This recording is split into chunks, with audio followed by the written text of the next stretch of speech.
leave a like and subscribe.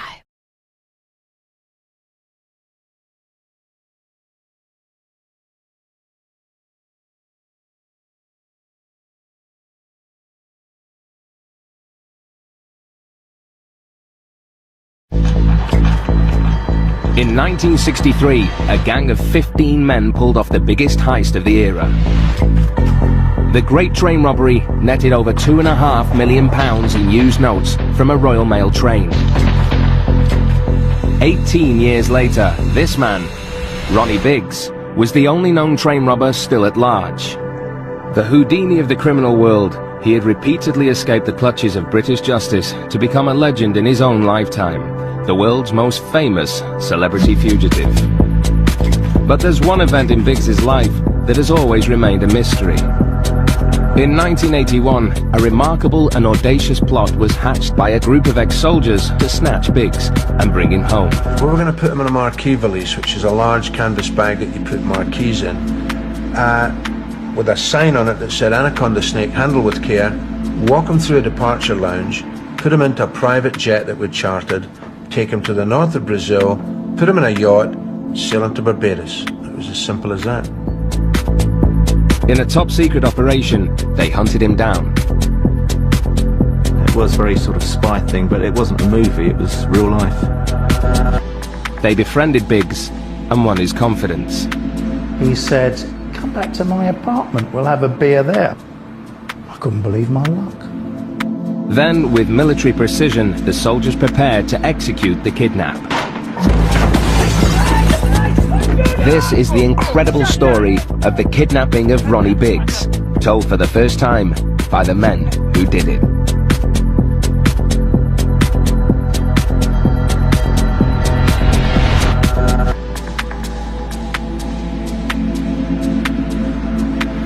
People that have gone to see Ronnie is right up there with who's seen the Pope in the last 5 years, you know. I mean, he's Ronnie Biggs, he's a train robber.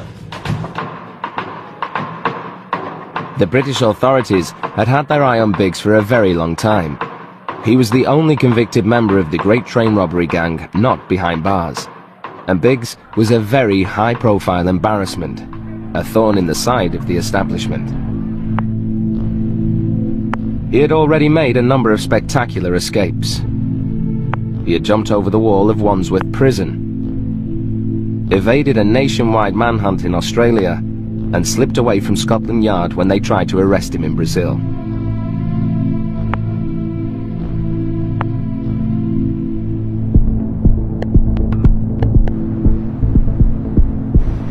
Having made a mockery of British justice, by the end of the 70s, Biggs assumed he would never have to escape again. He lived in Rio under the protection of Brazilian law. He believed he was untouchable. He was wrong. It was not just the British establishment who wanted him back. There were other people with other motives. Biggs meant headlines. Biggs meant money. This was going to be huge. I was a soldier. I was really putting my expertise on the line and saying, yeah, I can get this guy back. Miller set about luring Biggs into his trap. He introduced himself as a stuntman, working on the latest James Bond film Moonraker, which was being shot in Brazil.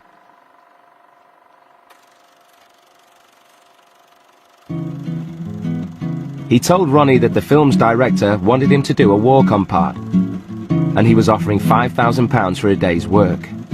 Ronnie would have to fly to northern Brazil to take part. We thought, right, we'll be stuntmen and we'll offer Ronnie a job in a movie which will allow us to move him from Rio to Belém, 1,500 miles, without having to drag him screaming and kicking. And if we can get him to go up and get in a boat, we just cast off. I would say he was Royal Navy. He said he was a security consultant now, and he was working for an American company.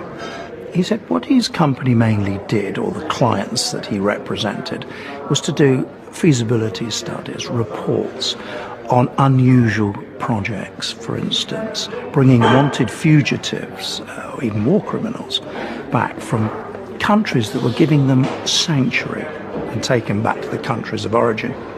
He said, I'll give you a very good example. If we took Ronald Biggs, now we think he's a good target. Ronald Biggs is wanted by the British, but he's non-political. However, he's given sanctuary, and it could be a very good test case. But Jarrett wasn't just interested in King. You see, one of the principal reasons why Jarrett came to me was because I knew John Miller. He knew that Miller had made an attempt to get Biggs back.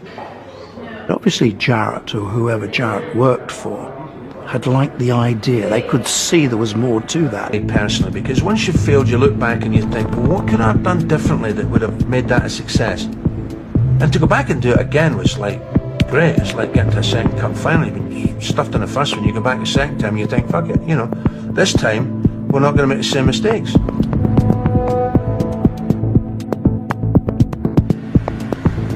Patrick King and John Miller seemed like the perfect team to finally bring back the Great Escape artist.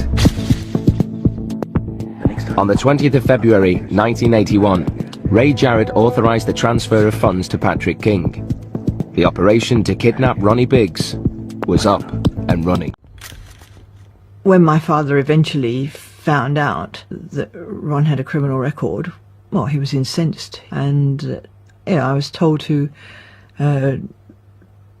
drop Ron like a ton of bricks, but instead I packed my bag and ran away the next morning.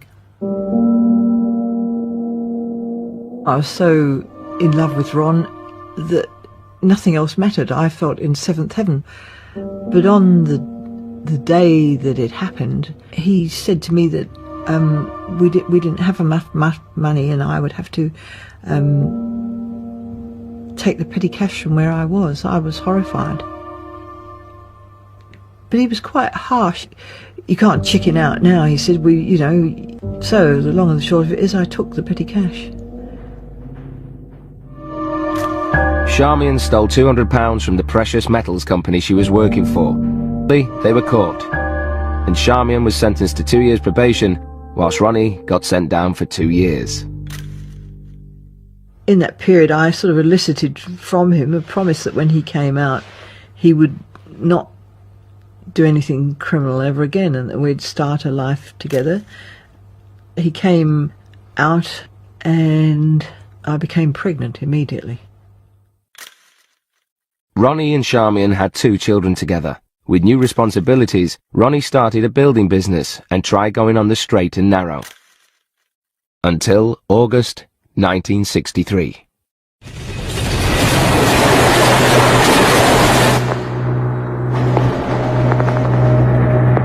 Unbeknown to Charmian, Ronnie had joined the great train robbery gang, Fred Prime. Fred was just indestructible. I saw him getting hit over the head in a club in Soho one night with a 4-pound lump hammer, and all he did was rub his head and say to the guy that hit him, "You shouldn't have done that, Lorenzo." And he was just a big lump who was just a lovely guy. John suggested Mark Allgate. Mark was an ex-Royal Engineer with commando training. Mark brought along an ex-colleague of his called Tony Marriage. He was an ex-combat Royal Engineer who had medical training and also was very good in surveillance work. I was about 25, 26 at the time, and to any chap at that age it seemed like an adventure. So adventures don't really happen too often these days, so I thought I'll grab this while I can. Everyone had British infantry training. Much of it was riot control, and in particular how to set up and operate snatch squads, which were used to take ringleaders out of riots. So everybody knew their job, and that training would prove actually invaluable in the coming weeks. The kidnappers arrived in the West Indies, where Patrick King had hired a luxury yacht from a Texan millionaire. King told the skipper of the yacht that they were a documentary team going to film oil rigs off the coast. Managed to stay out of the jurisdiction for as long. You've got to give him brownie points for that. He'd been very clever, but he'd been educated in the best borsals and prisons we had to offer. So he was a slippery individual. Unbeknown to the authorities, Biggs had fled to Australia and settled in suburban Melbourne with Charmian and their 2 kids. These were the days before he became a celebrity criminal on the run. When we were in Australia, he was a caring family person, like he'd been in England before the train robbery. We were in a totally different world, and hope sprang again that we had a life together and a future ahead of us as a family. So when you've got something that you're fighting for, it doesn't seem so difficult or such a hardship. He had a way of making people want to help him. He was a likeable person, and people who knew him liked him enough to want to help him if they knew that he needed help. But Charmian and Ronnie both knew he would have to leave Australia forever. Yeah, we didn't know whether we were going to see each other again, whether we'd, ever get another chance at being together.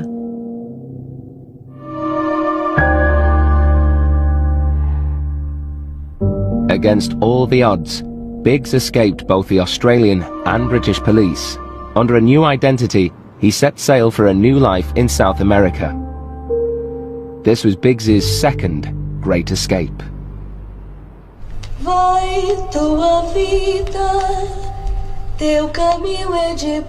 Ronnie arrived in Rio de Janeiro, Brazil in March 1970. He knew no one, was unable to speak the language, and only had a few $100s in his pocket. But somehow, he managed to survive. This is a record that Ron sent me from Rio in the early 70s, and it's got his favourite song on it, which in Portuguese is Se todos fossem iguais a você, which means if only they were all the same as you. His existence wasn't very grand at that stage. I mean, he was working as a carpenter. I mean, we kept in touch. He wrote regularly, I wrote to him. It was difficult. But I suppose I did hope that eventually we might get together again. Biggs was living under a false identity in a country where nobody knew that he was Britain's most wanted.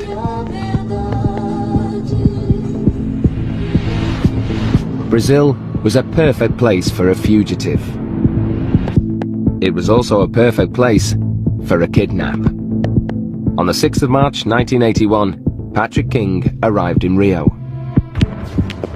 He had 10 days to track down Ronnie Biggs and set him up for the snatch team. Accompanying him was surveillance specialist Tony Marriage. Neither Tony Marriage or myself had ever been to South America, let alone Rio. So we had to get our bearings. We thought, right, let's set up a routine, a little bit like our military training had taught us to do. We saw a kiosk, and I said, let's make that our rendezvous point every day at 10 o'clock. And we will brief and debrief the day's events. My job was to find and to befriend Ronnie Biggs. Tony's job was to act as backup for me. We had a little code, a very simple code, where if he wanted me to follow him, he would take his hanky out and blow his nose. King made contact with the British expat community in Rio. Within 48 hours, he had a major breakthrough. A meeting had been arranged for him with Biggs. The train robber by now made a living charging tourists for meetings. For a fee of $200, he agreed to have a drink with King at Rio's most upmarket watering hole, the Copacabana Palace Hotel. Fortunately, I'd done a couple of operations or missions undercover. I knew not to talk too much, not to pretend I was something that I wasn't, and let the money do the trick, because it was the money that was going to win him over, nothing else. I quickly gave him $200, which was the agreed fee. I told him that I was a wildlife photographer on my way from Cape Town to America. I said I wanted, as a fellow Londoner, just to take some photographs of him, and maybe, if I was lucky, get a small piece in the Argus Press in South Africa.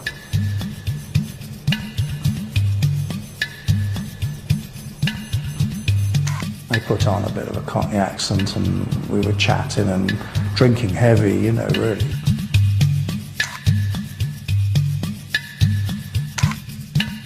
Whilst Patrick King took these photos with Ronnie, Tony Marriage was keeping them under close surveillance.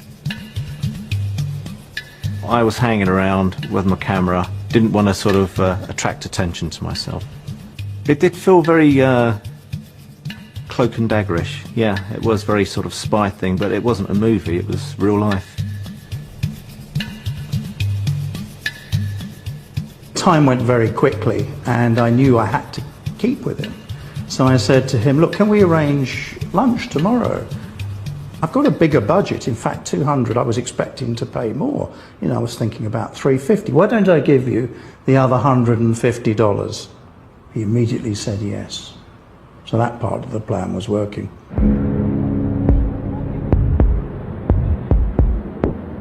Pat King played it pretty cool then. Didn't want to frighten Ronnie off, but left enough bait there for Ronnie to come on. We were officially working for the British government, which was a lie, and that we were going to go and rearrest the convicted escaped convict Ronald Biggs, and was Thorfinn interested in helping. D-Day for Operation Anaconda, the mission to kidnap great train robber Ronnie Biggs, was closing in. The group of ex-soldiers, under John Miller's command, were well on their way to Brazil. In a matter of days, their extraordinary plan would be put into action. We were going to put him in a marquee valise, which is a large canvas bag that you put marquees in. Cura Learjet 125D. The reason was it had 4 seats for the passengers and bench seating at the back, which we could then lay Ronnie, who would be in his bag, on the back. Now his welfare was paramount in our plan. The kidnappers knew not to underestimate Ronnie Biggs.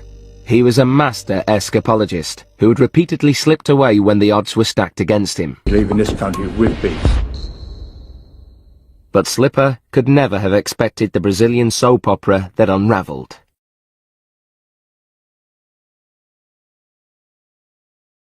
Even on leaving, it was like, oh, I was so pleased with this morning, you know. I mean, you just felt that, you know, you'd done this man a treat.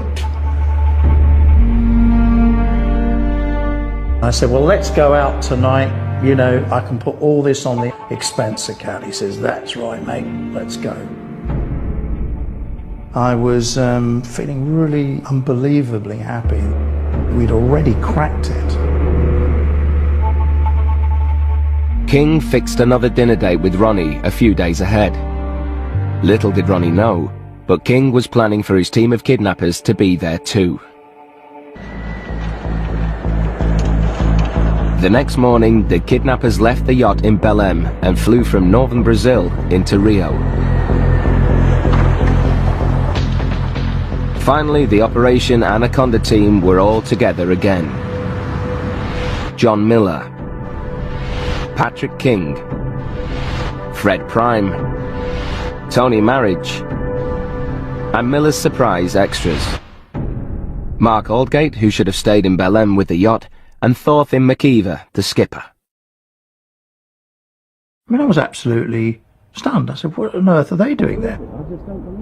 He said, well, Thorfinn found out. He watched Fred and Mark with the cameras and realised they weren't a camera crew, and he said, what are you really doing here? And so I thought it'd be better to tell him. And I also promised him £2,000 for coming with us, and I also had to bring him down with us so he wouldn't run off with the yacht. Pat and John, I think, had a little chat, and it was a little bit away from us, but you could see the mood was pretty black. Thorfinn's a good man, relax, yeah. Stanford, it messed everything up. I mean, I said to him, look, you know, we had a plan here, and now by bringing Thorfinn down and Mark, the seats in the Learjet have now all gone, so one of us is going to have to go out on a commercial flight. Don't worry, he said, we'll just have to do it, to play it as we go. Now, you see, this was the big problem I always had with John. This is where we kept on differing. His sort of more cavalier attitude, let's do it as we go, be flexible. And mine, which was like, stick to the details because that works better. And it was our first confrontation. With the mission entering its most critical phase, the team had to rapidly adapt the plan. The clock was ticking. King had arranged for Biggs to meet him for dinner that night at a restaurant at 8 o'clock. On his arrival, the kidnap would be executed. The team went along to recce the kidnap site. We worked out roughly how we would do it. Best thing was to take him from the stretchered walkway before he got to the front door of the restaurant. And then Mark, who'd done something very similar, he'd been on a snatch squad in Northern Ireland, suggested that he was the marker and he would sit at a stone bench. When Biggs was about 25 yards from that stone bench, we would now set off with our vehicle and drive exactly timed correctly, run alongside, and so Mark and the van with Biggs in the middle, he would then push him straight towards the front door. The doors would open and they'd grab him in. This had been tried and tested method, so everyone was very pleased. Operation Anaconda was ready. The kidnap team waited for Biggs. This was it. There was no going back. I'd arranged to meet Biggs at 8. We parked about 200 metres away. I sat in the front seat. John and Fred, of course, had to stay in the back low in case anyone saw them. Mark took up his position on the park bench.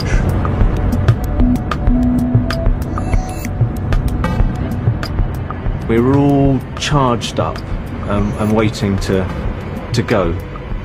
And not only go, but to go as well. Not only to do the job, but to get out of it. And I found it.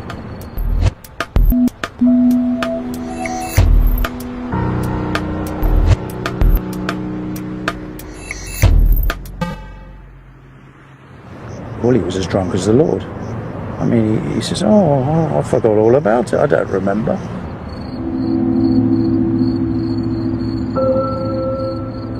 King had to go back and tell the men Anaconda was off. The adrenaline kicked in, and all of a sudden, nothing should happen. It left us high and dry. King had to rearrange everything for the following night.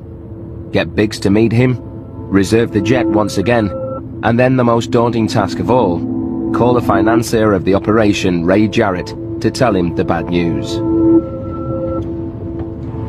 Well, he wasn't too happy at all. I mean, in fact, it was the first time ever that he was very curt with me. And he told me in no uncertain terms that if it wasn't done the following night, there'd be no more money and we may as well just pull out. So, you know, don't bother to phone, basically. The pressure was mounting. The team had only one more chance to kidnap Ronnie Biggs. 24 hours later, they would go again. This time, Biggs wouldn't be so lucky. March 1981, and a gang of kidnappers were ready and waiting to snatch Ronnie Biggs in Rio. Their first attempt the night before had been aborted when Biggs got drunk and failed to show. Now, 24 hours later, they were ready to go again. King had rearranged his dinner with Biggs at a restaurant at the bottom of Sugarloaf Mountain. Biggs was due to arrive in just a few hours.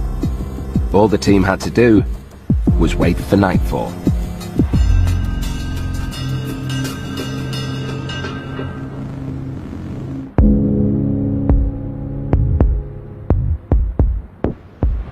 We parked the minibus in the little spot we'd found, which was ideal in the car park. We could see everything from that vantage point. So all we had to do now was wait for Ronnie to turn up.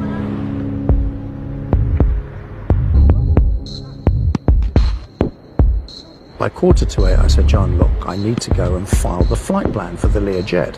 We ain't taking off at all tonight. In fact, we'll lose it. I'm sure he'll turn up. He said any time between 7:30 and 8. I got out of the vehicle, got a taxi, and made my way to Santos Dumont Airport.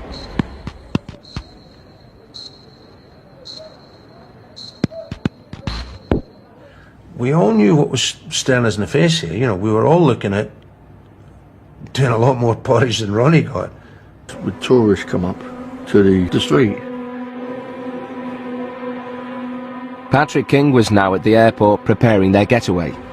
The private jet was waiting on the tarmac, ready for the Kidnap team to arrive with Ronnie Biggs in the bag. But King had no idea that back at the restaurant, the plan was in danger of collapsing. I said, right, what do you think? I'm for going and getting him out of the restaurant. We'll get 15 seconds without anybody making a reaction. Let's just go and do it. What's the difference? John Miller said to Fred, we can't do it, he knows us. It was down then to Mark and I.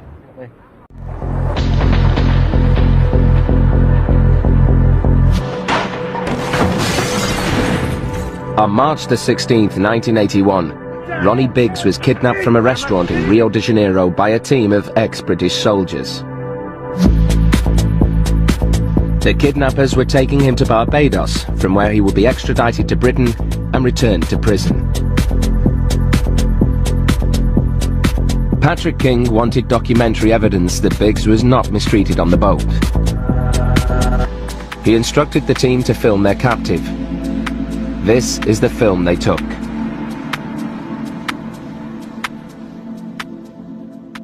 £160 man, 11 stones, through a departure lounge, in a bag, and onto an aircraft. And that, for me, was always going to be the tricky part. Somebody only needs to say, look, excuse me, could you open the bag?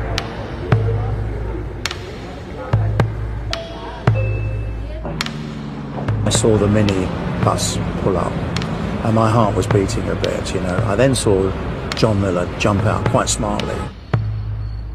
I got out the vehicle, went into the rental office, and I said to the captain, hi, how you doing, we're here. And he said, oh, come in, have a coffee, sit down. In the meantime, Fred had jumped out, and Mark had jumped out, but they were just hanging round.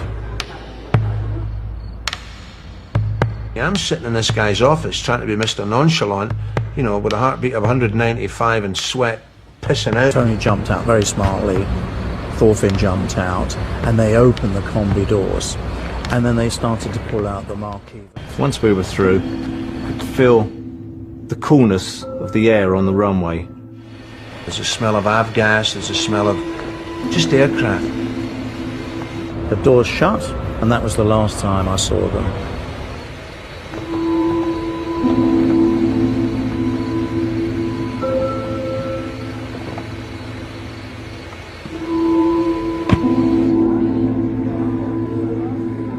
Immediately got into a taxi and drove immediately to the international airport, where I bought a ticket there and then for Miami. Ronnie Biggs had invited his best friend John Pixton to meet him that same night at the Sugarloaf restaurant. It was late and Ron was no longer there. I just assumed that he was taking a night off because we really had been overdoing it that week with the carnival. And there was a light in his apartment building that I could see from where we were. And I thought, well, there's a lucky chap. You know, he's not out, he's at home having a sleep, you know.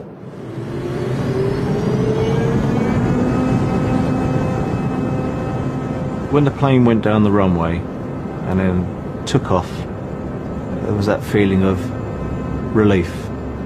It's like you've scored the goal, but the game hasn't ended. As we get off the ground, Fred had been relaxed all the way along. Fred started tucking into the jumbo shrimps and the crab cakes. Anyone want a sardine? Because there's all sorts of sandwiches.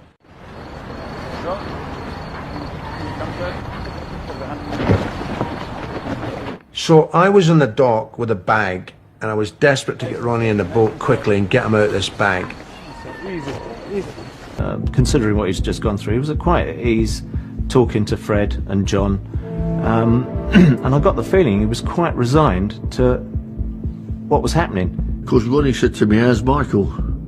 I said, he's all right, Ronnie, as far as I'm concerned. No one's touched him. He says, that's all I want to know then. And I said, right, Fred's going to look after you. Anything you want, there's a bag of grass, there's a ton of brandy here. Keep yourself happy in the boat.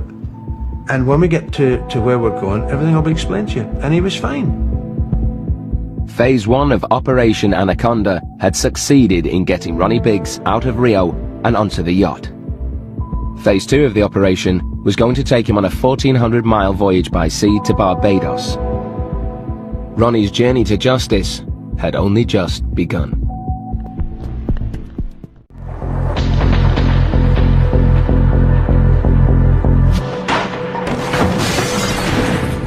On March the 16th, 1981, Ronnie Biggs was kidnapped from a restaurant in Rio de Janeiro by a team of ex-British soldiers. The kidnappers were taking him to Barbados, from where he would be extradited to Britain and returned to prison. Patrick King wanted documentary evidence that Biggs was not mistreated on the boat. He instructed the team to film their captive. This is the film they took.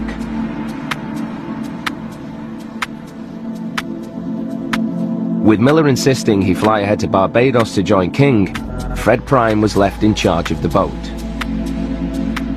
My responsibility was to look after Ronnie, to make sure that he didn't commit suicide or to take too much drugs.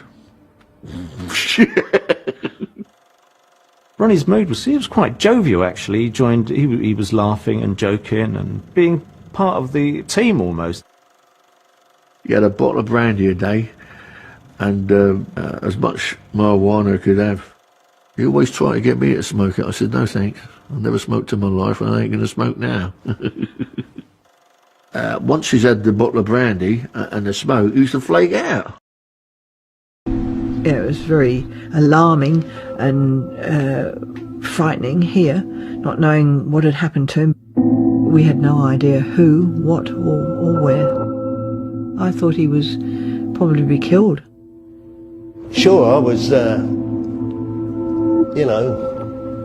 mad about it, mad. More so, not so much, with myself having been fooled and, why should that happen? We should have been aware. Fleet Street knew of Miller's first kidnap stunt and soon put 2 and 2 together.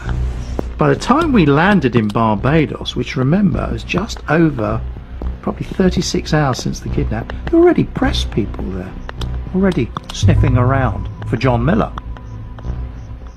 Well, this presented a real problem. We could see things were escalating very, very fast.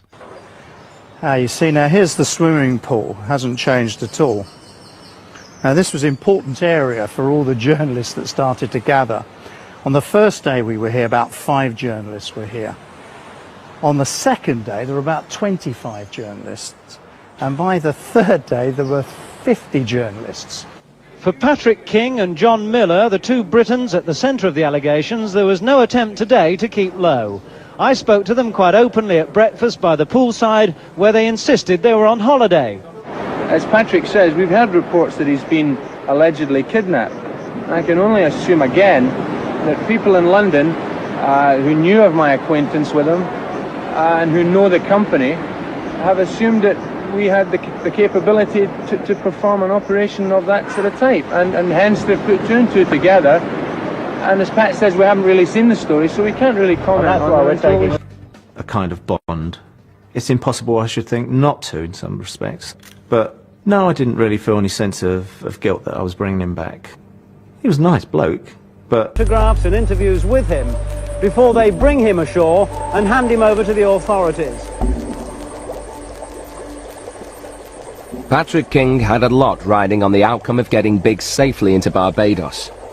And the media pressure was unnerving him and jeopardizing the final stages of Operation Anaconda. We had to keep the press with us all the time. We were always worried in case they got hide boats, hide planes, anything to try and find the yacht before we did, or the Coast Guard. So John came up with this absolute brainwave of a stunt. He says, I'll get married here on the Holiday Inn. I said, well, that's a bit drastic. He says, no, I want to get married. It's very romantic. To stay, they couldn't risk going off and not attending the wedding. That was the reason, and it worked. It worked like a treat. It was excellent. But the wedding didn't create a distraction for long. The yacht with Biggs on board had finally made it to Bridgetown Harbour, and the press were there to meet it. On board, Fred Prime and Tony Marriage expected to enter the island quietly. We were surrounded as we approached Bridgetown by about 20 or 30 small boats full of press. By God, when I got on that quay, you know, in Barbados Harbour, by God, it was something else. His abductors were forced ashore after nightfall. The four-man team, including 3 ex-SAS men, saw the kidnap as a citizen's arrest. The original game plan was for us to just go in, drop Ronnie off and disappear. That was the original thing, but now, obviously, surrounded by the press, that was a bit of an impossibility. 8 days since he was kidnapped in Rio, and Ronnie Biggs finally surfaced. Up comes a tired and weary looking Ronnie Biggs. He had a white t-shirt on, I remember, and a red hat, but he looked worn as if he had to struggle. There was a jostle for pictures. People from all over the world who wanted to get a shot at all costs. Biggs himself looked happy enough. 16 years on the run ended at Bridgetown Police Station, the first leg of his journey back home. Fred Prime and Tony Marriage were taken into custody by the Barbadian Immigration Authority. But as they had not committed any crime in Barbados, they were soon released. How was Ronnie? Oh, babysitting for 7 days. What was Ronnie Big? Yeah. How was he? It was all right. Sorry to see him go. King and Miller seemed to have pulled it off. Despite the problems, Operation Anaconda had managed to get Biggs to Barbados. Now it was over to the British authorities to extradite him back to Britain. Barring the formalities, it looked like Ronnie's days on the run were finally over. The extradition process was set in motion through the British High Commission in Barbados. 2 Scotland Yard officers arrived on the island to take Biggs back to Britain. The full weight of British justice was now being brought into play. However, it wasn't going to be that easy to send Biggs back to Britain. The Brazilian authorities were outraged that Biggs had been abducted from their soil and began to fight for his return to Rio. It's illegal to take anyone by force from Brazilian territory, so the Brazilian authorities want Mr. Biggs back. Suppose that someone go to London, take someone in the streets and take out of England. What would be your reaction? Ronald Biggs, he was a victim in this case. We asked the release of Ronald Biggs. The rights of the fugitive train robber had created a diplomatic conflict between Brazil and Britain. While the international row raged on, the extradition case between Her Majesty's government versus Ronnie Biggs began in Bridgetown. David Neufeld, the high-profile New York lawyer leading Biggs's defense team, was struggling to piece together who was ultimately responsible for the kidnap. Who was behind the kidnapping? I'm not talking about the individuals who did the physical work. Was there a ransom? If not, I never knew of one. I could understand it on a bounty hunter concept if somebody said they were going to get millions of dollars and do this. So the logic was just never there. It was purely and simply to bring him into a country which would then be sympathetic to Britain's pleas for it.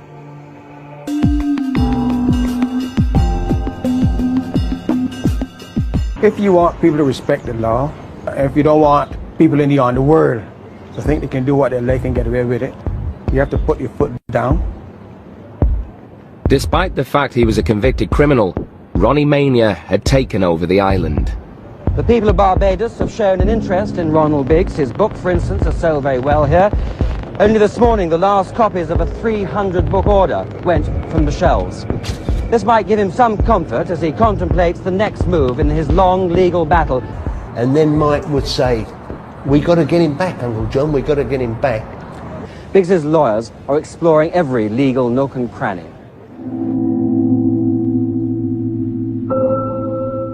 The extradition appeal laboured on.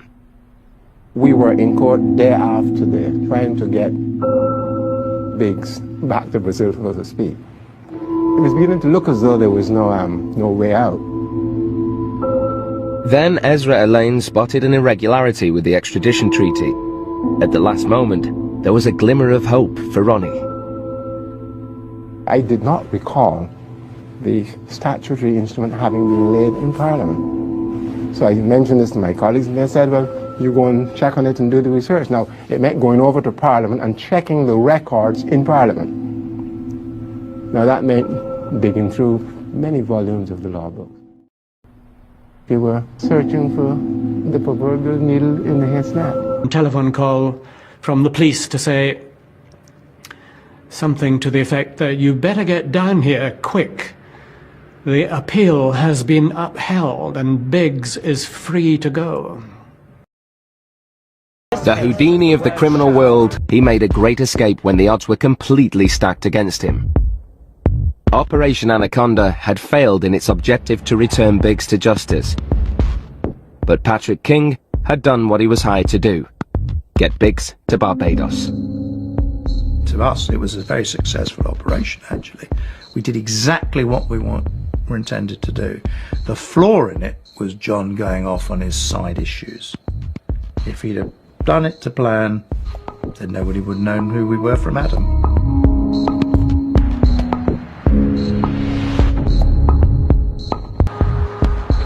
Before I agreed to become part of the operation, I had been promised by Ray Jarrett that my company and I would benefit from some very high-class security work.